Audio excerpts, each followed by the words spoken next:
We have a team of reporters covering today's violent protests, and we'll begin with KPIX 5's Da Lin at Civic Center Park. Da?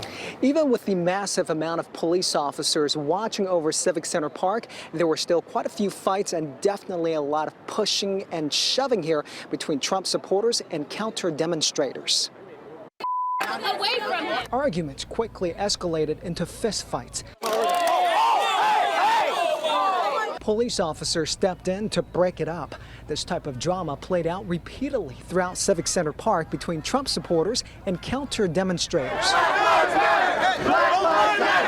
About 24 Trump supporters showed up despite the cancellation of the event called No to Marxism in America. Nazis go home! Nazis go home! To show that the growing hatred towards anybody that's conservative being labeled a Nazi or a white nationalist isn't true. Trump supporters were outnumbered. There were hundreds, if not thousands, of counter-protesters. At times, both sides were able to have constructive conversations. Look, I don't agree with everything that he's done, though. But in most cases, we saw shouting and pushing. Nazis go home! Nazis go home! Counter-protesters would surround Trump supporters and chase them out of the park. In fact, police had to escort most of the Trump supporters out of Civic Center Park. There were hundreds of officers in and around the park. Some were monitoring the crowds from rooftops. Once the Trump supporters were on their own, some of the so-called Antifas would fight the Trump supporters.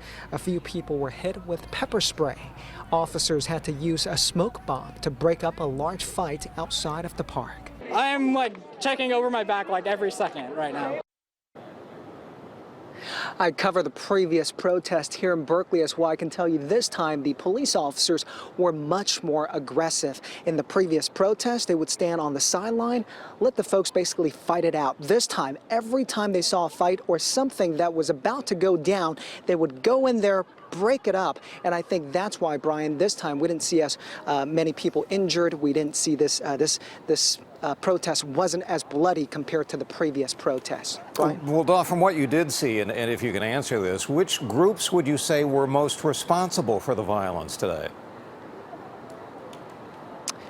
Right, Brian, that's a complicated question, right? And I'll try to break it down this way. So, one, some folks would argue that the Trump supporters, simply by coming here, invited the violence. But I can tell you from the counter-protester side, there were certainly a small number of instigators. They did not want to hear anything that the Trump supporters wanted to say. They just wanted them out. And sometimes they would use force.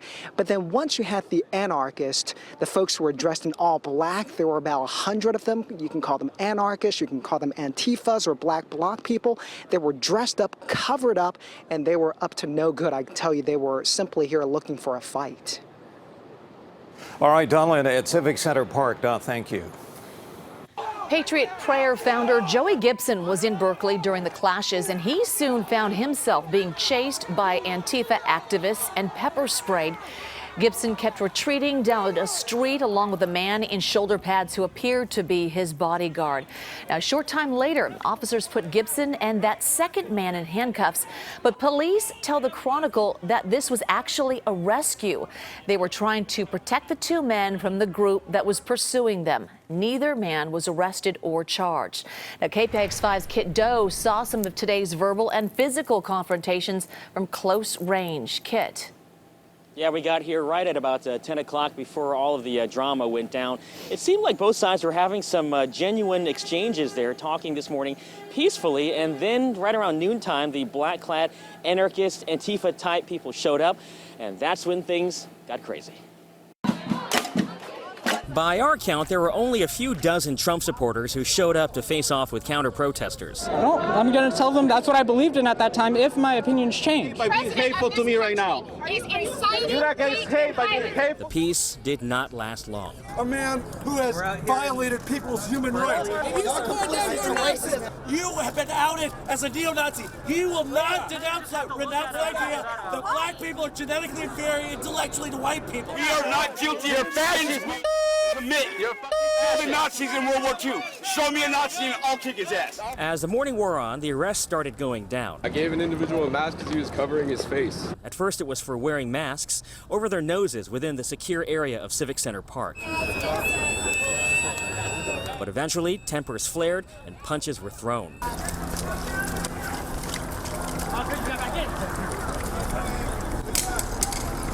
What's your name? What's your name? Our grandpas died killing my grandpas. We did not see this man throw any punches, but he was one of the most vocal. It's unclear why he was arrested. The World War II vet that died killing Nazis.